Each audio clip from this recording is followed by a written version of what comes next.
quels sont les grands enjeux de cette rencontre? Les grands enjeux de cette rencontre sont d'abord liés au thème général pour cette année, qui est celui de l'autonomisation des femmes, touchant à l'agenda 2063. Comme vous savez, l'agenda 2063 est le nouvel agenda que la Commission de l'Union africaine a choisi pour donner, après l'agenda, le plan d'action de Lagos, pour montrer les grands défis qui attendent le continent africain. Mais hormis ce thème général, qui est celui de cette année, mais qui sera traité dans les faits lors de la prochaine session du mois de juin en Afrique du Sud, plusieurs thèmes ont été traités, dont celui sur le virus Ebola. Et comme vous le saviez, nous venons d'intervenir au nom du président de la République, le président Faure Gnassingbé, sur la question d'Ebola. Un rapport a été fait. Le Togo est superviseur contre le virus Ebola pour l'Afrique de l'Ouest.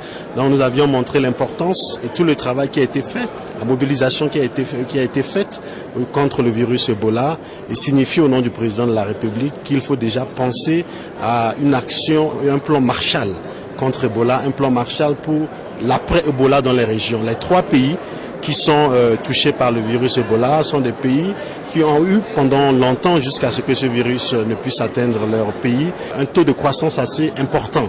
Un taux de croissance à 2 chiffres, comme la Sierra Leone, qui avait un taux de croissance de 13 à 14%. Aujourd'hui, la Sierra Leone a un taux de croissance de 2,5%.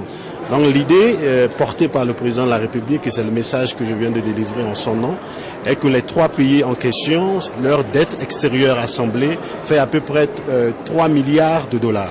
L'argent prévu pour investir contre Ebola est de 4 milliards de dollars. Donc le plan Marshall, qui est la vision, qui est l'idée du président de la République, le président Faure Gnassingbé, est d'engager, au lieu d'engager seulement les 4 milliards contre Ebola, on peut déjà, si la dette extérieure de ces 3 pays font 3 milliards, demander que cette dette extérieure-là soit annulée pour ces pays, afin de permettre à ces pays économiquement de sécurité sous-régionale. Donc c'est Boko Haram.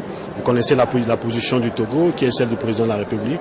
Pour le président de la République, Boko Haram est une menace régionale. Et face à une menace régionale, il faut une réponse régionale. Aujourd'hui, à l'Union africaine, nous disons que Boko Haram est non seulement une menace régionale, c'est une menace continentale, voire mondiale. Et face à cette menace continentale ou mondiale, il faut une réponse continentale et mondiale. C'est pour cette raison que la question de Boko Haram a été discutée au sein du Conseil de paix et de sécurité.